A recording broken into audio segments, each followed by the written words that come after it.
plus que jamais, il n'y aura de mouvement digne de ce nom que s'il se radicalise. Alors, maintenant, nous le savons notamment depuis hier, 7 mars.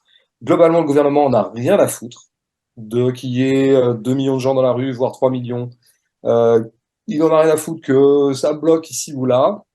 Par ailleurs, de fait, il y a eu des mutations quand même du monde du travail qui font que les grèves et les blocages sont de moins en moins, comment dire, perturbants pour beaucoup. Bah, le télétravail et puis tout un tas d'autres choses qui, mine de rien, comme ça, font que à puissance de frappe égale, en tout cas à masse égale d'un mouvement, l'efficacité justement et la puissance de frappe n'est plus la même.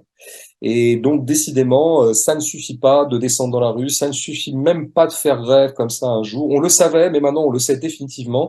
Ce mouvement sera radical, brutal ou ne sera pas.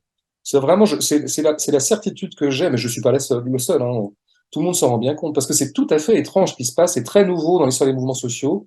Euh, le gouvernement fait comme si ça n'existait pas, quoi. Je veux dire, ils en parlent à peine, quoi. Ils ont même pour stratégie de communication de parler d'autre chose, de mettre l'actualité sur autre chose. Par exemple, Macron faisait un hommage à Gisèle Halimi aujourd'hui ou hier. Bruno Le Maire a parlé d'un certain nombre de mesures, panier inflation ou ce genre de choses qui n'ont pas grand-chose à voir avec la choucroute. En tout cas, pas grand-chose à voir avec les retraites. Donc, non, non, ils jouent l'indifférence et pour l'instant, ils ont gagné. À l'heure où je te parle, ils sont gagnants, clairement.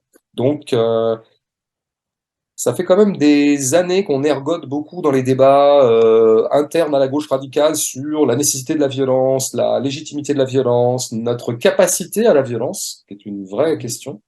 Est-ce que, avant même de savoir si la violence est pertinente, est-ce qu'on en est capable?